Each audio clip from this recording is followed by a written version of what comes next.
Hi hello வணக்கம் நண்பர்களே, இது உங்கள் டெப்ஸ் தமிழ். இன்னைக்கு நம்ம 2026ல் ரிலீஸ் ஆன நார்மல் என்ற ஒரு அட்டகாசமான ஹாலிவுட் மூவியை தாங்க பார்க்க போறோம். நீங்க எல்லாரும் ஜான் விக் படம் பார்த்துருப்பீங்கல்ல. யாரெல்லாம் அந்த படத்தோட மிகப்பெரிய ஃபேனோ அவங்க எல்லாருக்கும் கண்டிப்பா அந்த படம் பிடிக்கும்.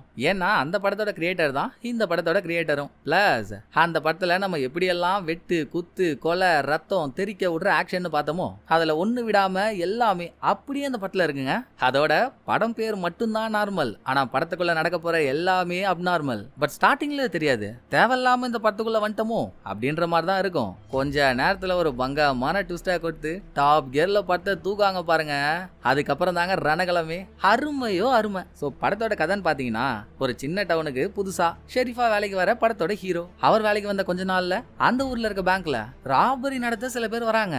அந்த ராபரினால வெளியே வர போற ரணகலமான ட்விஸ்ட் என்ன, ரணகலத்தினால நடக்க போற ரத்த கலரி எப்படி இருந்துச்சு, இதாங்க படத்தோட கதை. வாங்களேன், அருமையான ஆக்ஷன் பேக் த்ரில்லரை அரை மணி நேரத்துக்குள்ள பார்த்துட்டு வந்துருவோம். அதுக்கு முன்னால நம்ம சீரிஸ் சேனலோட லிங்கை கீழே டிஸ்கிரிப்ஷன்ல கொடுத்துருக்கேன். சீரிஸ் மேல விருப்பம் உள்ளவங்க சேனலை ஃபாலோ பண்ணி வீடியோஸ் பார்த்து என்ஜாய் பண்ணுங்க.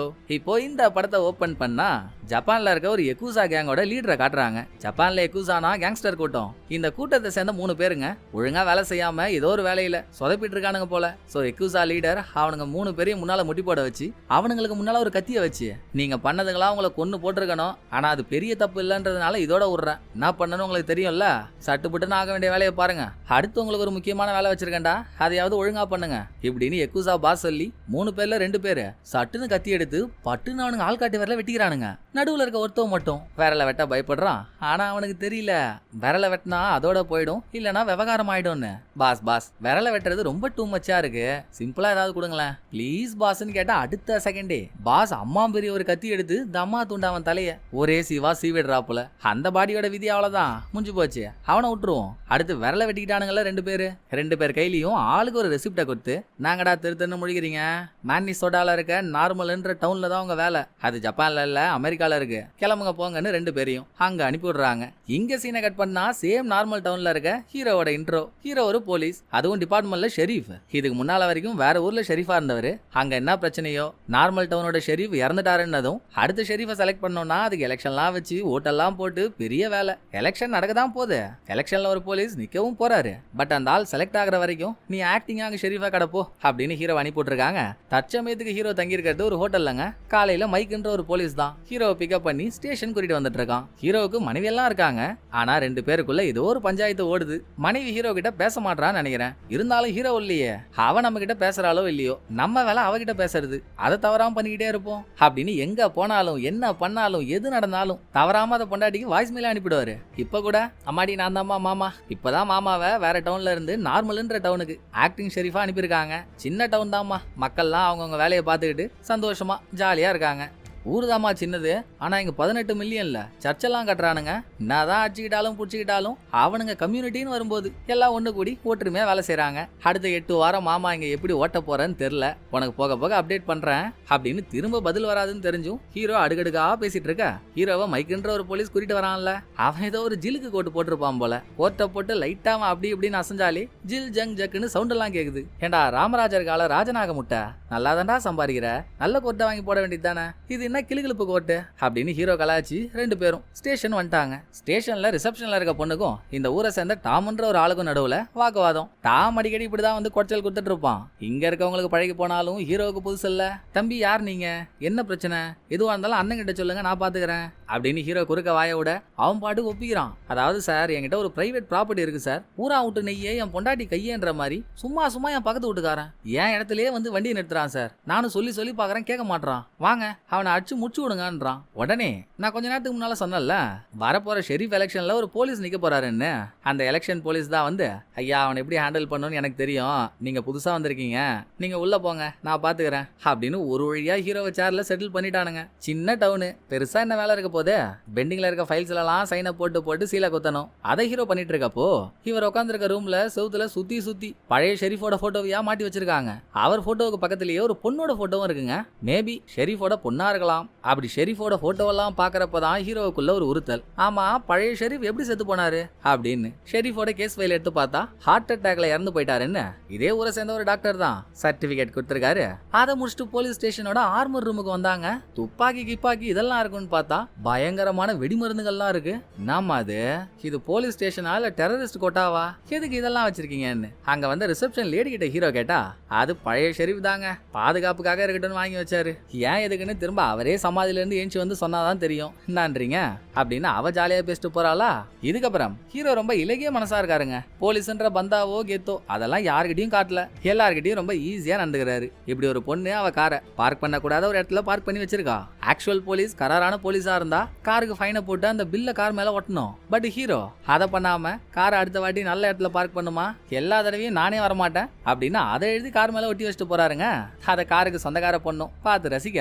அடுத்து ஹீரோ ஒரு பாருக்கு சாப்பிடலான்னு போக அந்த பார் ஓனர் அவன் அப்பா தாத்தா, தாத்தாவுக்கு தாத்தா, தாத்தா தாத்தா தாத்தா தாத்தான்னு அவங்க தாத்தா, அப்படி அவங்களாம் கலெக்ட் பண்ணி வச்சிருந்த பழைய கண்ணை பார் செவத்துல ஷோவுக்காக மாட்டி வச்சிருக்கான். அதை ஹீரோ பாக்குற டைம்ல டிவில ஒரு நியூஸ், இந்த டைம்ல வெதர் சுத்தமா சரியில்லை, மேபி 1-2 நாள்ல நார்மல் டவுன்ல பனி புயல் அடிச்சாலும் அடிக்கலாம் அப்படின்ற நியூஸோட அதை கேட்ட அந்த பார்ல இருந்த ஒரு ஜப்பான்காரன், நல்ல ஊரு நல்ல வெதர் தெரியாம இங்க வந்து மாட்டிக்கிட்டேன்டா அப்படின்னு கொஞ்சம் முணுமுணுன்னு புலம்புறான். ஹீரோ அதை காது கொடுத்து கேட்டாரு, இருந்தும் எதுக்காக இங்க வந்தோம், சாப்பிட தானே, அந்த வேலையை பார்த்துட்டு போவோன்னு எதுவும் கண்டுக்கலங்க. இதோட ஹீரோ நைட்டு ஹோட்டல்ல தூங்கிட்டு இருக்கப்போ திடீர்னு யாரோ ஒரு பொண்ணு கையில துப்பாக்கியோட நிக்கிற மாதிரி ஒரு பிளாஷ்பேக் யோசிச்ச ஹீரோ டமார்னு அலறி அடிச்சுட்டு கண்ணை முழிக்க ரூமுக்கு வெளியே வந்தாங்க. வெளியே ஒரே ரத்தமா இருக்கு. அட்டம் கொய்யால வந்து 2 நாள் கூட ஆகல, அதுக்குள்ள என்னடா ரத்தம்லாம், எவன்டா அந்த வேலையை பார்த்ததுன்னு ரத்தத்தை ஃபாலோ பண்ணிட்டே போனான். கடைசியில அது ரத்தம் இல்ல, இந்த மூசுன்னு சொல்லுவாங்கல்ல, பெரிய சைஸ் மானு, கொம்பெல்லாம் நல்லா நீட்டா இருக்கும். அந்த மானு அதோட கொம்புல பெயிண்ட் வாலி ஒண்ணு தூக்கிட்டு ஓடுது. அதுல சிந்தின பெயிண்ட் தான் கீழே இருக்கிறதெல்லாம். எவ்வளவு பெரிய போலீஸ் நம்ம, இதை பார்த்து மெர்சல் ஆயிட்டமே அப்படின்னு மானெல்லாம் போட்டோ எடுத்துக்கிட்டு அடுத்த சீன்ல ஹீரோ மைக் இவங்க 2 பேரும் டவுன்ல இருக்க ஒரு கடையில பிரச்சனைன்னு அங்க போறாங்க. கடை ஓனரான ஒரு மொட்டையனுக்கும் கஸ்டமரா வந்திருக்க ஒரு தாத்தாவுக்கும் நடுவுல தான் கலவரம். ஏடா குறப்பிரசவத்துல பிறந்த கோல்டுபர்க், இந்த பொருள் அமேசான்ல 30% ஆஃபரை போட்டு விற்கிறான், நீ என்கிட்ட அதிக விலை சொல்லி ஏமாத்தலான்னு பாக்குறியா அப்படின்னு தாத்தாவை மொட்டையும் சாட்டியை கிழிச்சுக்கிட்டு சண்டைக்கு போறாங்க. டாய், போலீஸ் வந்து நிக்கிறோம், மரியாதை இல்லாம என்ன சண்டை, தாத்தா இந்த கடையில பொருள் பிடிக்கலனா வேற கடையில வாங்கிக்குவாங்க, எதுக்கு பிரச்சனைலாம் அப்படின்னு மைக் தாத்தாவை தனியா வெளியே கூட்டிட்டு போயிடுறான். அப்ப ஹீரோ அந்த கடையில இருக்க ஒரு லாக்கரை பாக்குறாருங்க. லாக்கர்னு சொல்ல முடியாது, சின்னதா ஒரு கபோர்டு. மொட்டை என்னடான்னா அந்த கபோர்ட்ல ஒரு 3-4 பூட்டை போட்டு பூட்டி வச்சிருக்கான். அப்படின்னா புதையல்பா உள்ள இருக்கு, ஏன் அதுக்கு இத்தனை போட்டுன்னு ஹீரோ கேட்க, அதுவாங்க அது ஒரு இதுன்னு மொட்டை சொல்றதுக்குள்ள குடுகுடுன்னு கடைக்குள்ள ஓடி வந்த பாட்டி, ஷெரீஃப் சீக்கிரம் என் கூட வாங்கலாம், ஒரு முக்கியமான பிரச்சனைன்னு அவங்க வீட்டுக்கு ஹீரோவை கூட்டிட்டு போயிட்டு, இந்த அம்மா ஆன்லைன்ல பிங்க் கலர் ஷூ 2 ஆர்டர் போட்டுச்சாங்க, பிங்க் கலர் ஷூக்கு பதிலா வேற ஏதோ ஒரு கலர் ஷூவை கொடுத்துட்டானுங்களாம். அது ஒரு பிரச்சனைன்னு ஹீரோவை கூப்பிட்டு சொல்றது கூட பரவாயில்ல, ஆனா என்னமோ உயிர் போற மாதிரி ஷெரீஃப் ஒரு முக்கியமான பிரச்சனை வாங்கன்னு ஹீரோவை அலக்கழிச்சதுதான் ஹீரோவால ஜீரணிக்கவே முடியல. எப்பாடே பெரிய கேஸ கூட சமாளிச்சிடலாம் போல, இவனுங்க கொடுக்குற கேஸ முடியலடா அப்படின்னு ஹீரோ வெறுப்பாகி அடுத்து ஹீரோ மைக் 2 பேரும் இறந்து போனார்ல ஷெரீஃப், அவருக்கு ஃபியூனரல் நடக்குது, அங்க போறாங்க. ஃபியூனரல்ல ஹீரோ ஒரு ரூம்ல சரக்கடிச்சிட்டு இருக்கப்போ அங்க வந்து ஒரு டாக்டர் ஹீரோ கிட்ட அறிமுகமாக, ஷெரீஃப்க்கு டெத் சர்டிபிகேட் கொடுத்தாரு இல்லீங்களா ஒரு டாக்டர், அதே டாக்டர் தாங்க இவரு. சோ ஹீரோ இவர்கிட்டயே ஷெரீஃப் எப்படி இறந்து போனாருன்றதை கேட்டாரு. அதை ஏங்க கேக்குறீங்க, விடிய காலையில ஒரு 3 மணி இருக்கும். இந்த ஊர்ல இருக்க உறைஞ்சு போன ஆத்துக்கு பக்கத்துல ஒரு கையில மீன் பிடிக்கிற தூண்டிலோடையும் இன்னொரு கையில மீனை வைக்கிற பாஸ்கெட்டோடையும் ஹார்ட் அட்டாக் வந்து ஆள் இறந்து போயிட்டாரு. ஐஸ் ஃபிஷிங்க்கு போயிருப்பாரு போல, அங்கேயே அவர் ஐஸ் பாக்ஸ்ல வைக்கிற மாதிரி இருக்கும்னு அவரே நினைச்சிருக்க மாட்டாரு. அதை டாக்டர் சொன்னா, மீன் பிடிக்க போயா இறந்துட்டாருன்றீங்க, யாருங்க காலையில 3 மணிக்கு இந்த கொற்ற பணியில மீன் பிடிக்க போவா, அதுவும் அன்றாயரோட, ஒன்னும் புரியலையேன்னு ஹீரோ சொல்ற கேப்ல இந்த ஊரோட மேயர் இங்க வர நம்ம பார்த்தோம்ல, போன சீனோ இல்ல அதுக்கு முன்னால சீனோ ஹீரோ இந்த ஊர்ல ஒரு மூசை பார்த்தாரு தானே. மேயர் இத்தனை வருஷமா இந்த ஊர்ல பிறந்து வளர்ந்தவர், ஒரு நாள் கூட எந்தவித மூசையும் இந்த ஊர்ல பார்த்ததே இல்ல. அதிர்ஷ்டக்காரன் தான்ப்பா நீ, வந்த 2 நாள்ல மூசை பார்த்துட்ட, அதெல்லாம் பார்க்கணுன்றது என் வாழ்நாள் கனவு, கண்ணுல தென்பட மாட்டேங்குது. ரைட்டு, அது பரவாயில்ல, நான் கேள்விப்பட்டேன் நீ ரொம்ப ஃப்ரீயான ஆளா இருக்கியாமே, மக்கள்கிட்டலாம் நல்லா ஒத்து போறியான், அப்போ இன்னும் மீதி இருக்க ஒரு வாரத்தை ஓட்டுறது உனக்கு பெரிய விஷயமா இருக்காது இல்ல, பாத்துக்கோன்னு சொல்லிட்டு மேயர் போனதும் எதர்ச்சியா ஹீரோ ஜன்னல் வழியா வெளியே எட்டி பார்த்தா இறந்து போன ஷெரீஃபோட பொண்ணா இருக்கலாம்னு ஒரு பொண்ணோட போட்டோவை நம்ம பார்த்தோம்ல.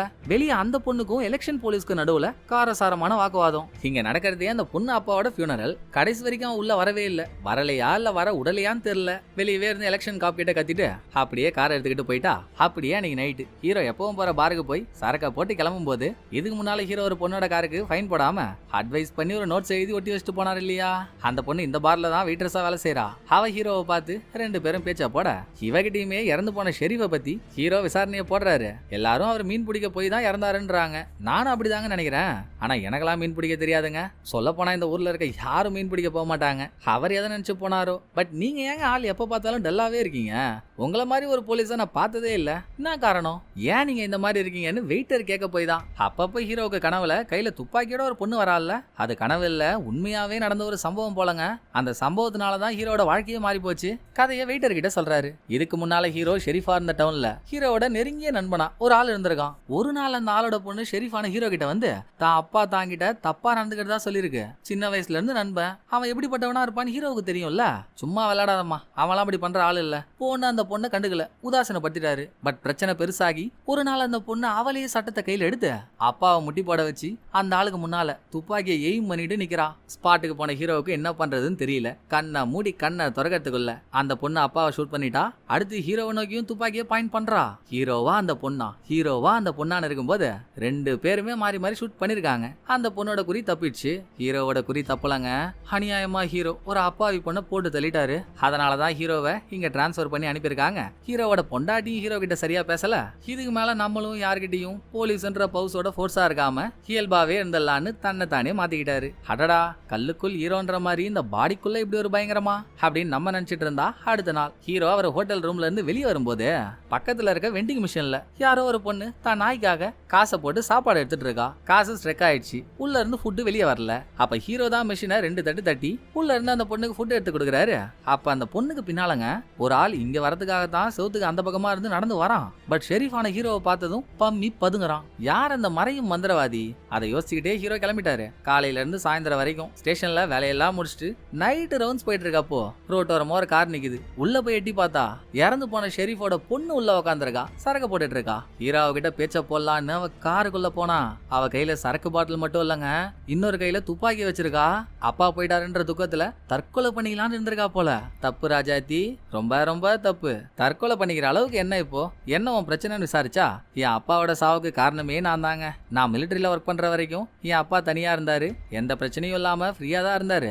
நான் எப்போ இந்த டவுனுக்கு வந்தனோ என் அப்பா எப்ப பாரு இந்த டவுன் தான் முக்கியம், ஊர் மக்கள் தான் முக்கியம், வேலை தான் முக்கியம்னு இதையே கட்டிக்கிட்டு அழுதாரு. என்ன பாத்துக்க ஆள் இல்ல. சோ ஒரு நாள் நான் என் அப்பா கிட்ட, அப்பா உனக்கு நான் முக்கியமா இல்ல இந்த டவுன் முக்கியமா, நீ ஏன் முடிவெடுத்துக்கோன்னு சொல்லி அவரை பிரஷர் மேல பிரஷர் ஆக்கி அவருக்கு ஹார்ட் அட்டாக் வர காரணமாவே நான் தாங்க இருந்திருக்கேன். என்னால அவர் போயிட்டாருன்னு தெரிஞ்சதும் நான் எப்படி நிம்மதியா இருப்பேன் அப்படின்னு அந்த பொண்ணு ஃபீலிங்ஸை போடுறா. அட உடுமா, வயசானவர், ஹார்ட் அட்டாக் வந்துச்சு போயிட்டாரு, அதுக்கு எப்படி நீ காரணமாவ? சரி, காலையில ஃபியூனரல் ஹாலுக்கு வெளியே நீயும் எலெக்ஷன் போலீஸ் என்னமோ பேசிட்டு இருந்தீங்கல்ல, அது என்னன்னு ஹீரோ அந்த பாயிண்ட்டுக்கு வந்தா. நானும் என் அப்பாவோட ஃபியூனரலுக்கு வரணும்னு ஆசைப்பட்டேன். ஆனா எங்க நான் உள்ள வந்தா என் அப்பா சாவுக்கு காரணம் நான் தான்னு எல்லாரும் என் பக்கம் டைவர்ட் ஆகி ஒரு மாதிரி பிரச்சனை ஆயிடுமோன்னு என்ன உள்ள விட மாட்டேன்ட்டாங்க. எல்லாம் என் நேரம். என்ன பண்ண சொல்றீங்கன்னா அந்த பொண்ணு துடியா துடிக்கிறா. இந்த நிலைமையில அவளை தனியா விட்டு போக முடியுமா? உன் நடவடிக்கையே சரியில்லை. இன்னைக்கு நைட்டு நான் சொல்ற இடத்துல நீ தங்குமா, நாளைக்கு எதுவா இருந்தாலும் பாத்துக்கலாம் அப்படின்னு ஹீரோ அந்த பொண்ணை குறிட்ட வந்து தங்க வைக்கிறது. போலீஸ் ஸ்டேஷன்ல ஒரு செல்லுல வச்சு அவளை லாக் பண்ணிட்டாரு. காலையில அவளுக்கு சாப்பாடுலாம் எடுத்துட்டு போய் கொடுத்தா அசந்து தூங்கிட்டு இருக்காளா. ஹீரோ அவளை டிஸ்டர்ப் பண்ணல. இதுக்கப்புறம் தான் பல எதிர்பாராத விஷயங்கள்லாம் படத்துல நடக்குது. போலீஸ் ஸ்டேஷன்ல அலாரம் அடிக்குது. பேங்க்ல கொள்ளை நடக்கிறதா, நம்ம ஊர் பேங்க்ல கொள்ளையா அப்படின்னு ஸ்டேஷன்ல இருக்க போலீஸ் எல்லாம் பறந்தா அங்க பேங்க்ல கொள்ளை அடிக்கிறது யாரு தெரியுங்களா? ஹீரோ நாயோட இருந்த ஒரு பொண்ணுக்கு ஹெல்ப் பண்ணாரு இல்ல, அந்த பொண்ணும் அந்த பொண்ணுக்கு பின்னால ஒருத்தவன் மறைஞ்சாம பாருங்க. ரெண்டு பேரும் கப்புல். அவங்க ரெண்டு பேரும் சேர்ந்துதான் கொள்ளையடிக்க வந்திருக்காங்க. உள்ள நுழைஞ்சதும் துப்பாக்கியை காட்டி எல்லாரையும் மிரட்டி ஒரு மாதிரி ஆஃப் பண்ணிட்டு கவுண்டர்ல பேக்கை கொடுத்து அதை ஃபுல் பண்ணுங்கடான்னா அவனுக்கு கொடுக்குற காசுக்கு இவ்வளவு பெரிய பேக் எல்லாம் தேவையில்ல, சூருக்கு போய் போதும், எல்லாம் சில்லறையா அள்ளி போடுறானுங்க. டேய், கையில இருக்கிறது பேர் என்ன தெரியுமா? துப்பாக்கி. கொஞ்சமாச்சும் அதுக்கு மரியாதை கொடுங்கடா. நான் இந்த சில்லறை காசு எடுத்துன்னு போகவா நாங்க இவ்வளவு கஷ்டப்பட்டு உள்ள வந்தோம்? எங்கடா மீதி காசெல்லாம்னு பொண்ணு கேட்டா யாருங்க இப்ப கேஷ் யூஸ் பண்றா, எல்லாம் டிடி செக்னு டிஜிட்டலுக்கு போயிட்டாங்க, இன்னமும் காசை கேக்குறீங்களே அப்படின்னு கவுண்டர்ல சொன்னதும் இந்த கப்பல்ல இருக்க ஆம்பளைஸ், சரி கவுண்டர்ல தானே பணம் இல்ல, வால்ட்ல வச்சிருப்பீங்கல்ல மேனேஜர், இங்க வாங்க நம்ம வால்ட்டுக்கு போவோம், நீங்க வால்ட்டை திறங்க, எனக்கு எவ்வளவு பணம் வேணுமோ நான் எடுத்துக்கிறேன் அப்படின்னு வால்ட்டை திறடான்னா மேனேஜர் ஒண்ணு திறக்கிறேன் திறக்கலன்னு இதை தானே சொல்லணும். சம்பந்தமே இல்லாம அங்க முட்டி போட்டிருக்க ரெண்டு செக்யூரிட்டி பக்கம் திரும்புறான். டேய் நாங்கடா, எனக்கு தெரியாம துப்பாக்கி எதையும் ஒழிச்சு வச்சிருக்கீங்களா, எதுவா இருந்தாலும் வெளியேடுங்கன்னு ஆம்பளை செக்யூரிட்டி பக்கம் போறப்பதான் செக்யூரிட்டி யாருன்னே நமக்கு தெரியுது. ரெண்டு பேரோட கை கை விரல்லையும் பேண்டட போட்டு ஒட்டி வச்சிருக்கானுங்க. சோ படம் ஆரம்பிக்கும் போது யக்குசா பாஸ் நார்மல் டவுனுக்கு போங்கன்னு 2 ஜாப்பனீஸ் ஆள அனுப்புனால அவனுங்க இந்த பேங்க்ல தான் செக்யூரிட்டியா வேலை செய்யறானுங்க. ஆம்பளைஸ் இதை பார்த்துட்டு இருக்கும் போதே பேங்குக்கு கஸ்டமரா வந்த ஒரு ஆளு நெஞ்ச புடிச்சுக்கிட்டு ஐயோ அம்மான்னு கீழே வந்ததும் இருக்க பிரச்சனையில இது வேறையா அப்படின்னு என்னதான் இந்த கப்பல் திருட வந்திருந்தாலும் கண்ணியமான ஆளா இருக்காங்க. ஒருத்தன் உயிருக்கு போராடுறான்னதும் அவனை காப்பாத்த சிபிஆர் எல்லாம் ஆம்புலன்ஸ் கொடுக்குறான். இந்த கேப்ல யக்குசா ஆளு அவங்கிட்ட இருக்க போன்ல இருந்து 125 நம்பருக்கு டயல் பண்றான். இந்த மணி ஜப்பான்ல அடிக்குது. டேபிள் டிராயரை திறந்தா அங்க ஏகப்பட்ட போன் இருக்குங்க. ஒவ்வொரு போனுக்கு பின்னாலேயும் அந்த போனுக்கு கால் வந்தா எந்த ஊர்ல இருந்து வருமோ அந்த ஊரோட பேரெல்லாம் எழுதி ஒட்டி வச்சிருக்கானுங்க. சோ இப்ப இங்க இருந்து கால் வந்ததும் நார்மல் போன்ல மணி அடிக்க யக்குசால அங்க சிக்னல் கொடுத்துட்டு இங்க உடனே பாக்கெட்ல இருக்க கத்தி எடுத்துட்டு வந்து ஆம்பளைஸோட இடுப்புலயே ஒரு இறக்கி உள்ள இருக்க கொட்டல் குந்தாணியெல்லாம் வெளியே எடுக்க பாக்குறான். இதை பார்த்துட்டு இருந்த பொம்பளை சும்மா இருப்பாளா? ஒக்கா மக்க ஏன் ஆள் மேலையா கையா வச்சா அப்படின்னு அவன் மேல ஒரு புல்லட். இன்னொரு ஜாப்பனீஸ் ஆளும் இருக்கான்ல, இந்தா வாங்கிக்கடா நீ மட்டும் இருந்தான்னு அவனுக்கு ஒரு புல்லட். குண்டு பட்ட வேகத்துல ஜப்பான்காரனோட பாடி பாத்ரூமுக்குள்ள பறக்குது. இப்படி ஷூட் பண்ணதுனால செதர்ன புல்லட்டோட ஒரு சின்ன பார்ட்டு ஹிவாலோட தொண்டை மேலேயே பட்டு அங்கேயும் காயம். ஐயோ இந்த ஆம்பளைஸ்க்கு அன்னையர் தின அவார்டே கொடுக்கலாங்க.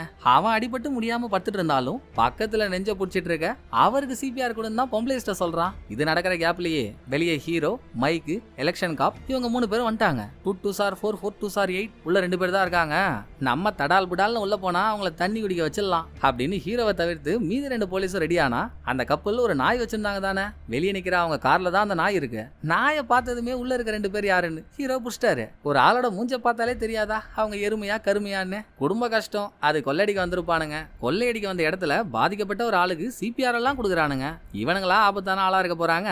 கண்ணுங்களா அகிம்சையால தீர்க்க முடியாத பிரச்சனைன்னு எதுவும் இல்ல. நீங்க துப்பாக்கிய கீழே இருக்குங்க, உள்ள போய் நான் பாத்துக்கிறேன் அப்படின்னு எந்த ஆயுதமும் இல்லாம கை 2 மேல தூக்கிட்டு ஹீரோ தனியா உள்ள நடந்து போயிட்டு இருக்காரு. கொஞ்சம் கொஞ்சமா பேங்க்ல கொள்ளையடிக்கிறதுன்றது சாதா பிரச்சனையா? பெரிய பிரச்சனை இல்ல. சோ அத மேலிடமான மேயர்ட்ட சொல்லி ஆகணும் இல்லையா? எலெக்ஷன் போலீஸ் மேயர் கிட்ட இன்ஃபார்ம் பண்ணிட்டு இருக்கான். அந்த ஆள் என்ன கருமாந்திரத்தை சொன்னானோ நடா என்ன சொன்னாரு. இப்ப என்ன பண்ணலான்னு எலெக்ஷன் போலீஸ் பேசி முடிச்சதும் மைக் கேக்குறான். எப்பவும் போலதான் பண்ண வேண்டியதை பண்ணுன்றாரு அப்படின்னு இவனுங்க பேசிட்டு பொசிஷன்ல ரெடியா இருக்கானுங்க. ஹீரோவும் பேங்க் கதவு கிட்ட போய் நான் யாரையும் காயப்படுத்த வரல, பேசி தீர்த்துக்கலான்னு உள்ள ஒரு ஸ்டெப் எடுத்து வச்சதாங்க. பக்காளி ஊரு நாடெல்லாம் உறைஞ்சு போற மாதிரியான ஒரு ட்விஸ்ட்.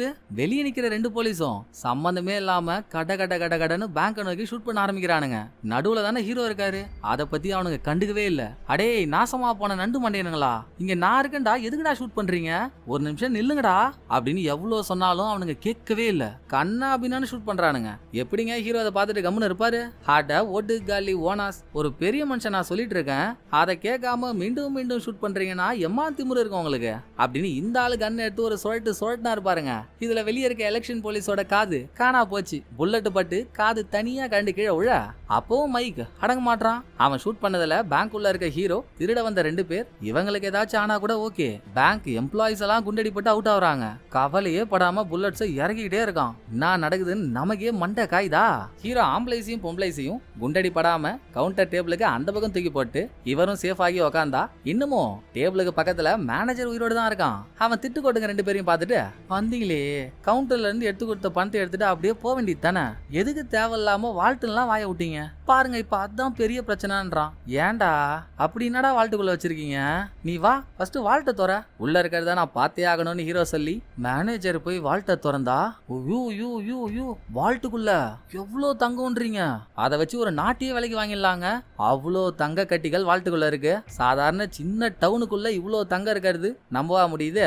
அப்போ இந்த தங்கத்துக்கு பின்னால ஏதோ ஒரு தகுடுதான் வேலை இருக்கு. என்னன்னு மேனேஜர்ட்ட கேட்டு தெரிஞ்சுக்கிறதுக்குள்ள அவன் எங்கேயோ ஸ்பீடா ஓடுறான். கடகடன்னு ரூமுக்கு ஓடினவன் டேபிள்ல இருந்து துப்பாக்கி எடுக்கிறான். ஜேம்ஸ் பாண்ட் ஆக போறாராம். வீக்கான வில்லேஜ் வந்து துப்பாக்கி எடுத்து அதை எப்படி ஹேண்டில் பண்ணன்னு கூட தெரியல. துப்பாக்கியோட ஃபோர்ஸா திரும்பும் போது கீழே செத்து கிடந்த ஆள் மேல கால் பட்டு கால் தடுமாறி அவன் எடுத்த துப்பாக்கியால அவனை ஷூட் பண்ணிக்கிட்டான். இதோட பேங்க்ல இருந்த யக்குசா ஆள் 2 பேருமே செத்துட்டாங்கன்னு தானே நம்ம நினைச்சோம். இன்னமும் ஒரு ஆள் சாவலங்க, உயிரோட தான் இருக்கான். மயக்கமா இருந்த அவன் விரல் மட்டும் லைட்டா அசையா. அடுத்து ஹீரோ பேங்க்ல அங்க எங்கன்னு ஓடிட்டு இருந்தா. இந்த மைக்கு பேங்கோட பேக் டோர் வழியா உள்ள போலான்னு அங்க வந்து நிக்கிறான். கரெக்டா ஹீரோ அந்த இடத்த கிராஸ் பண்ணும்போது இவன் தான் ஒரு ஜிலிக்கி கோட் போட்டுட்டு இருக்கானே. கோர்ட்ல வந்த சவுண்டை வச்சே உள்ள இருக்க ஹீரோ, மைக்கு நீ தானே இது, உன் கோர்ட் சவுண்ட் எனக்கு நல்லா தெரியும்டா, உள்ள வரலாம் ட்ரை பண்ணாத, உண்டுலன்னு ஆக்கிடுவேன், ஒழுங்கா வெளியவே கடன்னு மிரட்டி விடுறாரு. இதுக்கப்புறம் வால்ட்ல இருக்க ஆம்பளைஸ் பொம்பளைஸ் அவங்கள்ட்ட போன ஹீரோ, ஏமா ஏய் சும்மா இங்க இருக்க பணம் தங்கம் அதை மட்டும் பார்த்துட்டு இருக்காதீங்க, இங்க மிலிட்டரி பாக்ஸ் மாதிரி நிறைய பாக்ஸ் இருக்கு பாருங்க, அதுலயும் என்ன இருக்குன்னு பார்த்து தொலைங்க. ஏன்னா நம்ம கிட்ட இருந்த துப்பாக்கியில இருக்க புல்லட் எல்லாம் காலி. இது தெரிஞ்சு அவனுங்க உள்ள வந்துட்டானுங்க. 6வது நாள் தவசம் தான். சோ சீக்கிரம் அதை திறந்து பாருங்க. நான் அதுக்குள்ள வெளியே என்ன நடக்குதுன்னு பார்த்துட்டு வந்துடுறேன் அப்படின்னு ஹீரோ ரிசப்ஷன் வரப்போ அதுக்குள்ள வெளியே மேயர்லாம் வந்துட்டாரு. மேயர் வெளியே இருந்தே உள்ள இருக்க போனுக்கு கால் பண்ண ஹீரோவும் போன் எடுக்கிறாருங்க. என்னதான் நடக்குது மேயர் இங்க? உங்கால் நானு என்னைய ஷூட் பண்ண பாக்குறீங்க?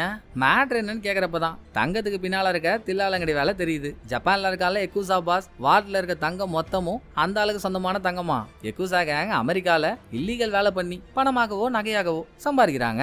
அதை உடனே அவங்க ஊருக்கு எடுத்துட்டு போறது ரிஸ்க் இல்ல. சோ கரெக்டான சூழ்நிலை அமைஞ்சு இதெல்லாம் அவங்க ஊருக்கு மாத்துற வரைக்கும் இங்கேயே சேஃப்டியா வைக்க ஒரு இடம் வேணும். அதுக்கு எக்குசா பாஸ் இங்க காசு கொடுத்து கவர்மெண்ட் பேங்க அவனோட சொந்த பிக்கி பேங்கா யூஸ் பண்ணிருக்கான். அட பாவீங்களா, போலீஸா இருந்துகிட்டு இந்த மாதிரி பண்றீங்க? இதெல்லாம் நியாயமாடான்னு ஹீரோ கேட்க போய் தான் அடுத்த ட்விஸ்ட். இந்த ஊழலுக்கு உடந்தையா இருக்கிறது போலீஸ் மட்டும் இல்ல, ஒட்டுமொத்த டவுனும் அதுல இருக்க மக்களும் இதுக்கு உடந்தையாம். எல்லாருக்குமே வாழ்த்துக்குள்ள தங்கம் இருக்குன்னு தெரிஞ்சுதான் காசு வாங்கிட்டு கமுகமா இருக்கானுங்க. சப்போஸ் எவனாவது எனக்கு இதுல உடந்த இல்ல, என்னால இந்த ஊழலுக்கு ஒத்துக்க முடியாதுன்னு சொன்னா அவனுங்க கதையை அப்படியே க்ளோஸ் பண்ணிடுறது. ஹீரோ டெம்பரரியா இந்த ஊருக்கு வந்த ஆளு. இந்த விஷயம் ஹீரோவுக்கு தெரியவே கூடாதுன்னு நினைச்சானுங்க. தெரிஞ்சு போச்சே. அப்ப ஹீரோவையும் கொண்டுடுவாங்களான்னு பார்த்தா, நான் இருந்தாலும் நீ எங்க ஆளா போயிட்ட, உனக்கு ஒரு வாய்ப்பு கொடுக்குறேன். உன் கூட 2 திட்டுக்கோட்டுங்க இருக்குல்ல, உள்ள வச்சே நீ அவங்க 2 பேரோட கதையும் முடிச்சிரு. நீ அவங்கள கொன்னுட்டேன்ற உன் குடுமைய கையில இருக்க வரைக்கும் இந்த உண்மையை நீ வெளியே சொல்ல போறது இல்ல. யாவரும் நலம். டீலா நோ டீலான்னு மேயர் கேட்டுட்டு இருக்கும் போதே கபார்னு ஹீரோ போனை கட் பண்ணிட்டாரு. பாப்ரே, பண்ணிட்டான்டா ஏன் போனையே கட் பண்ணிட்டான்டா. அவனுக்கு எவ்வளவு அதுப்பு இருக்கும். நல்லா ஜோர்டன் நாட்டு ஜோக்கர் மாதிரி இருந்துகிட்டு நம்மளே சுத்தல்ல விடுறான். விடாதீங்கடா, இனிமேல் உள்ள இருக்க யாரையும் விடாதீங்க, துப்பாக்கியை தூக்குங்க, செஞ்சு விடுங்கன்னு மேயர் சொல்றப்போ இந்த ஆம்பளைஸும் பொம்பளைஸும் வால்ட்ல இருக்க மிலிட்டரி பாக்ஸ் எல்லாம் தோண்டி தொலாவனாங்கல்ல. வால்ட்டை விட்டு வெளியே வரும்போது ஒரு பெரியம்மாவை கையில தூக்கிட்டு வரானுங்க. கேஜிஎஃப்ல சொல்லுவாங்க பாருங்க பெரியம்மான்னு, இது வேற பெரியம்மா. அத குட்டு மதன்னு ஹீரோ அதை வாங்கும்போது வெளியே நிக்கிற மேயர் எதிர்ச்சியா அங்க உலாவிட்டு இருக்க மூசை பாக்குறான். மேயர் இந்த ஊர்ல பிறந்ததுல இருந்து இவன் முதல் ஆசையே நம்ம ஒரு மூசை பாத்திர மாட்டோமான்னு தாங்க இருந்துச்சு. ஓகே, எது உன் முதல் ஆசையோ அதுவே உன் கடைசி ஆசையா இருக்கட்டும், ஸ்வாஹா அப்படின்னு உள்ள இருந்து ஹீரோ பெரியம்மாவை வச்சு போட்ட பாம்ல முதல் போனியே மேயர் தான். மேல பாம் பட்டு ஆளு பீசு பீஸா தெரிகிறாங்க.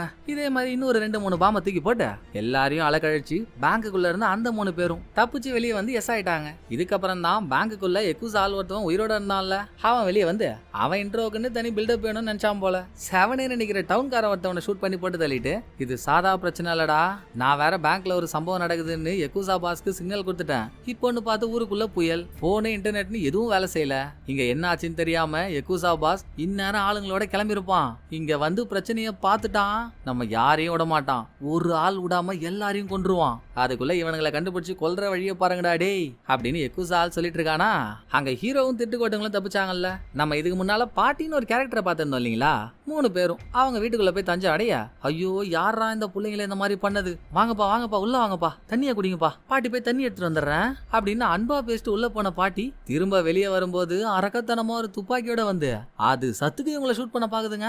ஆடா பாவீங்களா, நாங்கடா பாட்டியெல்லாம் பயங்கரவாதியா மாத்தி வச்சிருக்கீங்க அப்படின்னு பாட்டி கிட்ட போராடி கடைசியா பாட்டிக்கு ஒரு பாயசத்தை போட, இந்த பக்கம் ஹீரோவையும் திட்டுக்கோட்டுங்களையும் 1-2 பேரெல்லாம் இல்ல ஒரு ஊரே எதிர்க்குதா.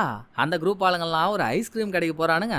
ஐஸ் வைக்கிற ஐஸ் பாக்ஸுக்கு அடியிலலாம் புல்லட்டை வச்சிருக்கானுங்க. எடுத்து அவன் துப்பாக்கியை லோட் பண்ணிட்டு எப்படியாவது எக்குசா பாஸ் இங்க வரத்துக்குள்ள இவங்க 3 பேரை கொன்னே ஆகணும்னு ஒரு தீர்மானம் நிறைவேற்றுறானுங்க. சேம் டைம் பாட்டியோட வீட்டுல இருந்த ஹீரோ, எப்பா வெளியே இருக்க இவனுங்கெல்லாம் நான் பாத்துக்கிறேன், நீங்க 2 பேரும் என்ன பண்றீங்க, போலீஸ் ஸ்டேஷனுக்கு போங்க, அங்க ஒரு ஜேசிபி நிக்கும், அதை எடுக்க பாருங்க, அதுல கிளம்பினாதான் நம்மளால இங்க இருந்து தப்பிக்க முடியும் அப்படின்னு இவங்க 2 பேரையும் அனுப்பிவிட்டு ஹீரோ கிட்ட இருக்க துப்பாக்கியில புல்லட் இல்ல, புல்லட் எடுக்கலான்னு மொட்டைன்னு ஒருத்தவனை பார்த்திருந்தோம்ல, அந்த மொட்டை கடைக்கு போனா மொட்டையும் சேட்டை பண்றாங்க. ஹீரோவோட மைண்ட் வாய்ஸ் முதல்வன் படத்துல அர்ஜுன் சொல்லுவாரு பாருங்க, எவ்ரிபடி, அதேதான், எல்லாருமே ஒரே குட்டையில விழுந்த மட்டை தானாடா அப்படின்னு இங்க ஹீரோவுக்கும் மொட்டைக்கும் வெறித்தனமான ஃபைட்டு. கண்ணு காது மூக்கெல்லாம் காணா போற அளவுக்கு ஹீரோ அவனை கலங்க விட்டு கடைசியா கருமாதியம் பண்ண. இதுக்கு முன்னாலேயே ஹீரோ அந்த கடைக்கு வரும்போது ஒரே ஒரு கபோல்ல மொட்டை 4-5 பூட்டை போட்டு பூட்டி வச்சிருந்தான்ல, என்னதான் அதுன்னு திறந்து பார்த்தா ஹீரோவுக்கு செம்ம ஷாக்கு. உள்ள இருக்கிறது மொத்தமும் வெடிகுண்டுங்க. ஆனா இப்ப அது ரொம்ப தேவைப்படுதே. மாட்டுனீங்கடா மாட்டு மண்டைங்களா, இருங்கடான்னு ஹீரோ ஒரு லுக் அவுட்டா அந்த பக்கம் ஆம்பளைஸும் பொம்பளைஸும் ஸ்டேஷன் போயிட்டு இருக்காங்கல்ல. போற வழியில எவனோ ஒருத்தவன் இவங்கள கொல்ல பாக்குறான். ரொம்ப நேரமா 2 சைடும் மாறி மாறி ஷூட் பண்ணி ஒரு ஸ்டேஜ்ல கொல்ல வந்தவனோட துப்பாக்கியில புல்லட் தீந்து அதை லோட் பண்ண கொஞ்சம் டைம் எடுக்கிறான். இந்த ஆம்பளைஸ் எவ்வளவு நேக்கு பாருங்க, நல்லா ரவிக்க வச்ச ஜாக்கெட்டை ரகசியமா திருடுற ஆள் மாதிரி இருந்துகிட்டு பயபுள்ள வாழ்த்துல இருந்து வெளியே வரும்போதே பை செலவுக்கு இல்லைனாலும் கை செலவுக்கு ஆகும்னு ஒரு தங்க கட்டி ஆட்டிய போட்டு வந்துட்டாங்க. அதாலேயே கொலை பண்ண வந்த அவனோட மண்டையை பொளந்து தப்பிக்கிறதுக்குள்ள இவங்களை தேடிட்டு இருக்க மொத்த குடும்பம் இங்க வந்துடுச்சு. ஆஹா, 2 பேரை சோழிய முடிச்சிருவானுங்க போலியே நினைச்சா காப்பானா என்ட்ரியை போட்ட ஹீரோ மொட்டையோட கபோல்ல என்ன கண்டுபிடிச்சாரோ அந்த பிளேர் பாம்பை இங்க தூக்கி அடிக்க பாக்குறதுக்கு அது பாம் மாதிரி தெரியல, வெளிச்சம் வர வைக்கிறதுக்கு யூஸ் பண்ற பிளேர் கண்ணு மாதிரி தான் இருக்கு. டமி பாவா, இதுக்கா எல்லாரும் பயந்தீங்கன்னு மைக் அதை கையில எடுத்தது தான். பாம்பு வச்சு ஆளு பரலோகத்துக்கு போயிட்டான். இப்படி ஹீரோ அவங்க எல்லாம் டைவர்ட் பண்ணி போலீஸ் ஸ்டேஷனுக்கு வந்த ஆம்பளைஸும் பொம்பளைஸும் ஜேசிபியா கண்டுபிடிச்சிட்டாங்க. ஏறி உட்காந்து ஸ்டார்ட் பண்ண போறாங்க. ஸ்டேஷன்ல இருக்க ரிசப்ஷன் லேடி முத கொண்டு ஸ்லீப்பர்ஸ் எல்லாம் இருக்கா. அவ வந்து ஒரு மான் கராத்தே காட்டுறா. இங்கேயும் ஹீரோ தான் வந்து சண்டைய போட்டு அந்தரத்துல தொங்கிட்டு இருந்த ஒரு காரை ஹலேக்கா அவன் மேல தள்ளி விட்டு அவளுக்கும் வாய்க்கரிசியை போட்டதும், சரிடா எனக்கு தெரியும் வாழ்த்துல இருந்து நீ ஒரு தங்க கட்டி எடுத்துட்டு வந்ததெல்லாம் நான் பார்த்தேன், வச்சுக்கோ நீயும் ஆளும் வெளியூருக்கு போய் சந்தோஷமா இருங்க, இனிமேல் இந்த ஊர் பக்கம் தலை வச்சு பட்டுறாதீங்க அப்படின்னு அவங்க 2 பேரையும் அனுப்பி விட்டாருங்க. போதும்டா சாமி, நாங்க ஏன் இனிமேல் இந்த ஊர் பக்கம் வர போறோம், பட்ட வரைக்கும் போதும், ஹால விடுங்கன்னு இவங்க ஜேசிபியை ஓடிட்டு போறத வெளியே இருந்து எக்கூஸ் ஆள் பார்த்துட்டான். இவங்க ஸ்டேஷன்ல இருந்து கிளம்புறாங்கன்னா அதே ஸ்டேஷன்ல தானே ஹீரோவும் இருக்கணும். உட்ரா வண்டிய ஸ்டேஷனுக்குன்னு சொல்றதுக்குள்ள அங்க ஸ்டேஷன்ல ஹீரோ துப்பாக்கியெல்லாம் எடுத்துக்கிட்டு ரெடி ஆகி ஜெயில் செல்லு இருக்க வராண்டால என்ட்ரியை போடும்போது பட்டு பட்டு பட்டுன்னு ஹீரோ மேல புல்லட்டா இறங்குது. நல்ல வேலை ஹீரோ புல்லட் வெஸ்ட் போட்டதுனால தப்பிச்சிட்டாரு. ஆனாலும் குண்டடி பட்டதுல வலிக்கும்ல.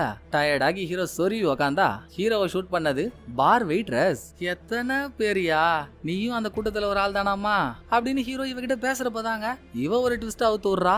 இதுக்கு முன்னால இந்த ஊர்ல ஷெரீஃபா இருந்தவர் ஹார்ட் அட்டாக்ல இறந்துட்டாருன்னு தானே சொல்லிட்டு இருந்தானுங்க. அது சுத்த போய் வெயிட்ரஸ் தான் ஷெரீஃபா கொன்னே இருக்கா. ஷெரீஃபோட பொண்ணு அடிக்கடி ஷெரீஃப்ட்ட சொல்லிட்டே இருந்தால, அப்பா உனக்கு நான் முக்கியமா இந்த ஊர் முக்கியமா, எனக்கு இங்க இருக்கவே பிடிக்கல, வா நம்ம வெளியே போயிடலாம், ஒண்ணு என் கூட இரு இல்ல இந்த ஊர்ல இருன்னு. ஷெரீஃப் முடிவெடுத்தது அவர் பொண்ணு கூட இருக்கதாங்க. பட் வால்ட்ல தங்க இருக்குன்னு தெரிஞ்சும் இந்த ஊரை விட்டு போறதுக்கான பெர்மிஷன் யாருக்கும் இல்ல.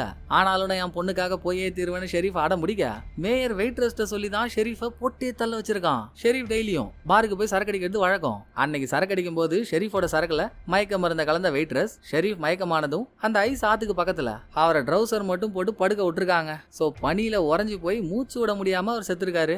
அப்பவே ஹீரோவுக்கு சந்தேகம் தான், ஐஸ் ஃபிஷிங்க்கு எவன்டா மீன் தூண்டில் எடுத்துட்டு போவான், அது சாதா தண்ணியில பிடிக்கிறதுக்கு தானே யூஸ் ஆகும், இது ஏன்னு அதுக்கான காரணம் இப்பதானே புரியுது. இந்த உண்மையெல்லாம் சொன்ன வெயிட்ரஸ் ஹீரோவை போட்டு தள்ள கொஞ்சம் கொஞ்சமா பக்கத்துல வந்துட்டு இருக்கா. கரெக்டான இடத்துக்கு வந்திருக்கமா, அங்கேயே நில்லு, நீ அம்மா இன்னும் வெயிட் பண்ற, உண்மை தெரிஞ்சுமா இன்னும் சும்மா இருக்கா அப்படின்னு ஆள் இல்லாத இடத்துல யாருக்கிட்டயோ டாக்க போட்டதும் அதுக்கப்புறம் தான் நமக்கே ஞாபகம் வருது, இங்க இருக்க செல்லுல தானங்க ஷெரீஃபோட பொண்ணு இருக்கா, சந்து வழியா கைய விட்டு வெயிட்ரஸ புடிச்சவ ஏன் அப்பாவை கொண்டது நீதானா அப்படின்னு அவ கையில இருந்த கண்ணை பிடுங்கி அவளையே அலங்கோலம் பண்ணிட்டா. வெயிட்ரஸ் சொல்லியே முடிச்சாச்சா. அதுக்கப்புறம் ஹீரோ ஷெரீஃபோட பொண்ணுக்கு போலீஸ் ட்ரெஸ் எல்லாம் போட்டு விட்டு அவளை ஸ்டேஷன்ல இருந்து ஒரு புல்லட் ப்ரூஃப் கார்ல அனுப்பி வைக்கிறாருங்க. வெளியே நிக்கிற ஆளெல்லாம் ஏத்திக்கிட்டு போறா. அவளும் அவ காரை விட்டு ஏத்தல டாக்டரோட டப்பா டான்ஸ் ஆடிடுச்சு. மருத்துவர் மருகையா, எங்க இவ இவ்வளவு ஸ்பீடா போறா, ஏண்டா அந்த பேங்க்ல வால்ட்ட திறந்தாங்களே மூடுனீங்களா இல்லையான்னு எக்கூசா கேட்டா வால்ட்ட இன்னும் மூடாம இருக்கானுங்க. போச்சு இவன் என்ன பண்ண போறான்னு தெரியலையேன்னு பதறதுக்குள்ள ஸ்டேஷன்ல இருந்த ஹீரோ வாக்கி டாக்கில இவனுங்களை கான்டாக்ட் பண்ணி, நாங்கடா விளாண்ட வரைக்கும் போதுமா, முடிச்சுக்கலாமா, முடிச்சுதான் ஆகணும், அதை பண்ணாம என்ன கொல்லணும்னு கங்கணம் கட்டிட்டு இருந்தீங்க, ஜப்பான்ல இருந்து வருவான்ல உங்க பாஸ், அவங்கிட்ட இருந்து உங்களால தப்பிக்கவே முடியாது, ஏன்னா இப்ப பேங்குக்கு போனா பாரு என் சிங்கா குட்டி தங்கா கட்டி ஸ்டேஷன்ல இருந்த எல்லா பாமையும் அவகிட்ட கொடுத்து அமைச்சிருக்கேன், அதை அவங்க இருக்க தங்கம் பணம் எல்லாத்திலும் செட் பண்ணிடுவா, நீங்க என்ன கொல்ல வரீங்கன்னு நான் அவளுக்கு இன்ஸ்ட்ரக்ஷன் கொடுத்தாலே போதும், பாம்பு அடிச்சு அங்க உங்க எக்குசா பாஸுக்கு சொந்தமா இருக்க பிசிக்கலான ஐட்டம் எல்லாம் பூம் பூம் ஆயிடும், இதெல்லாம் வேணான்னா உங்களையும் என்னையும் காப்பாத்திக்கிற மாதிரி நான் ஒரு ப்ரொபோசல் சொல்றேன், உட்காந்து பேசுவோன்னு ஹீரோ எல்லாரையும் ஒரு பார்ல கும்பலா கூட்டி ஆனது ஆச்சு போனது போச்சு, நாளைக்கு காலையில எக்குசா பாஸ் இங்க வருவான், அவனுக்கு இங்க நடந்த கதையெல்லாம் தெரிஞ்சாதானே உங்களை கொல்லுவான், நம்ம ஏன் அதை சொல்லிக்கிட்டு, அவன் ப்ராப்பர்ட்டி எல்லாம் பத்திரமா தானே இருக்கு, சோ நம்ம நடந்த எதையும் சொல்லாம நேத்து நைட் இந்த ஊர்ல வெதர் சரியில்லை, ஒரு கூமூட்டை கார் ஓட்ட தெரியாம ஓட்டி பேங்க் கதவுல காரை குத்தி ஆக்சிடென்ட் பண்ணிட்டான், அதனால நீ அலாரம் சவுண்ட் கொடுத்த, நைட்டு சிக்னல் இல்லாததுனால இங்க என்ன ஆச்சுன்னு அங்க சொல்ல முடியல அப்படின்னு சொல்லி வேலையை முடிப்போம், அவனும் வருவான் நம்புவான் பணத்தையும் தங்கத்தையும் பார்ப்பான் கிளம்பிடுவான், நீங்களும் சேஃபு நானும் சேஃபு நான் சொல்றீங்க அப்படின்னு இன்னமும் அகிம்சை தான் அமைதியை தரும்னு ஹீரோ அங்கேயே தான் வந்து நிக்கிறாரு. அவனுங்களுக்கு ஒரு ஆப்ஷன் இல்ல, ஹீரோ சொல்றதை கேட்கலனா அங்க ஹீரோ பாம்பு அடிக்க வச்சிருவாரு. ஒத்துக்கிறானுங்க. மறுநாள் எக்குசா பாஸும் வரான். அவனை கூட்டிட்டு போய் பேங்க்ல இருக்க தங்கம் பணத்தெல்லாம் காட்டினதும் நல்லா விரதம் முடிஞ்சு உடம்புல புரதம் உள்ள போனதும் ஒரு புத்துணர்ச்சி வரும் பாருங்க. பணத்தை பார்த்ததும் எக்குசா பாஸ்க்கு அப்படி ஒரு புத்துணர்ச்சி, அவன் பாட்டுக்கு பணத்தை பார்த்துட்டு ஊருக்கு கிளம்பி இருப்பாங்க. அங்க ஒரு எட்டையபுரம் எட்டுக்கால் பூச்சி ஒண்ணு இருக்கே எலெக்ஷன் காப்புன்னு வாயை வச்சுக்கிட்டு சும்மா இல்லாம, இவ்வளவு தூரம் வந்துட்டீங்க வாங்கலாம் அப்படியே எல்லாரும் கும்பலா சாப்பிட்டு போவோம் அப்படின்னு வேலியில போற ஓனான தூக்கி வேட்டிக்குள்ள விட்டுக்கிறான். சரி சாப்பாடு தானே இதுல என்ன இருக்கு அப்படின்னு பாருக்கு போனவங்க ஒரு லைன் முழுக்க எக்குசா ஆளுங்களும் இன்னொரு லைன் முழுக்க போலீஸ் ஆளுங்களும் உட்காந்து சாப்பிட்டுட்டு இருக்காங்க. நான் எக்கூசால் வந்ததுனால ஸ்பெஷலா ஒரு விஷயத்த சொல்ல போறேன்னு எலெக்ஷன் காப்பி எழுந்துச்சு என்னென்னமோ பேசி டாபிக்கையும் முடிச்சிடறான். அப்ப பார் ஓனர் ஷாம்பைன் பாட்டில் ஒன்ன திறக்கிறேன்னு மூடிய டமார்னு மேல தூக்கி விட்டதும் அந்த மூடி எங்கெங்கயோ போய் அடிச்சு இந்த பார்ல தான் ஏகப்பட்ட கன்ஸை அடுக்கி வச்சிருப்பாங்களே. மூடி ஒரு கன்னு மேல பட்டு கன்னு தானா கீழே விழுந்து ஃபயர் ஆகி அந்த புல்லட் எக்கூசா பாஸோட தலையிலேயே வந்து இறங்குது. எக்கூசா பாஸுக்கு அங்கேயே இரங்கல். இது நடந்ததும் எல்லாரும் ஒரு நிமிஷம் உறைஞ்சு போயிடுறாங்க. அடுத்து என்ன சண்டை தானே, அம்முக்கு டுமுக்கு அம்மாள் டுமால் தான். எக்கூசா கேங் போலீஸையும் போலீஸ் கேங் எக்கூசா கேங்கையும் மாறி மாறி தாக்கி ரெண்டு சைடுமே சாவா விழுந்துட்டு இருக்கு. இதுல ஹீரோ இந்த ஊர் பேங்க்ல எக்கூசால ஒருத்தன் வேலை செஞ்சான்ல, தனியா வச்சு அவனை தனியா தூள் போட்டு வதக்காத குறைதான் போட்டு வாட்டுன்னு வாட்டி லாஸ்ட்ல அவன் கதையை முடிக்க இந்த பக்கம் ஷெரீஃபோட பொண்ணும் எலெக்ஷன் போலீஸும் எல்லா புல்லட்ல இருந்தும் தப்பிச்சு முடிஞ்ச அளவுக்கு இவங்க எக்கூசா கேங்கோட கதையை முடிக்க கடைசியா எக்கூசா கேங்ல எல்லாருமே அவுட்டு. போலீஸ் கேங்ல மீதி இருக்கிறது ஹீரோ ஷெரீஃபோட பொண்ணு எலெக்ஷன் போலீஸ் மட்டும்தான். எம்மாடி அம்மா ஊராடா இது. முதல்ல ஊருக்குள்ள வரும்போது இந்த ஊரை பத்தி என்னென்னமோ நினைச்சனேடா, எல்லாம் குலகாத பாவிங்களா இருக்கீங்க. நீ ஷெரீஃப் ஆகணும் தானே ஆசைப்பட்ட, இந்தாடா எப்பா பேட்ச் நீயே ஷெரீஃப் ஆயிக்கோ, நான் கிளம்புறேன் அப்படின்னு எக்கூசா பாஸ் இறந்ததுனால இனிமேல் வாட்டில் இருக்க பணம் மொத்தமும் இந்த ஊர்க்காரங்களுக்கு தான். எத்தனை பேர் உயிரோட இருக்காங்களோ அவங்க மட்டும் பிரிச்சு எடுத்துக்க போறாங்க. இன்னொரு பக்கம் ஹீரோ ஷெரீஃப் பொண்ணுக்கு பாத்துக்க ஆள் யாரும் இல்லல்ல, சோ அவளுக்கு தான் கூடவே ஒரு வேலை வாங்கி கொடுத்து ஹீரோவும் ஷெரீஃபோட பொண்ணும் வேற ஒரு ஊர்ல போய் செட்டில் ஆகுறாங்க. எப்பவும் போல ஹீரோ தான் பொண்டாட்டிக்கிட்ட செல்லக்குட்டி மாமா இப்ப வேற ஊருக்கு வந்துட்டோமா, போன ஊர் மாதிரிலாம் இல்லம்மா, இது கொஞ்சம் டீசென்டான ஊராவே இருக்கு அப்படின்னு அப்ப ஆரம்பிச்சு இப்ப முடிஞ்ச வரைக்கும் எல்லா கதையும் வாய்ஸ் மெயிலா சொல்லிட்டு இருக்காப்போ இது வரைக்கும் போன் எடுக்காத ஹீரோவோட பொண்டாட்டி இப்ப போன் எடுத்து கணவர் ஜின்னு சொல்றாங்க. அப்புறம் என்ன கண்ணியும் காட்டானும் சேர்ந்துட்டாங்க தானே அர்த்தம். அதோட படத்தோட கதை முடியுதுங்க. இந்த படம் உங்களுக்கு பிடிச்சிருக்கோன்னு நம்புறேன். அடுத்த ஒரு நல்ல படத்துல வந்து நான் உங்களை மீட் பண்றேன். இந்த வீடியோ உங்களுக்கு பிடிச்சிருந்தா லைக் பண்ணிடுங்க, எப்படி பண்ணிருக்கன்றத மறக்காம கமெண்ட்ல சொல்லிடுங்க. தேங்க்யூ, டடா பாய்.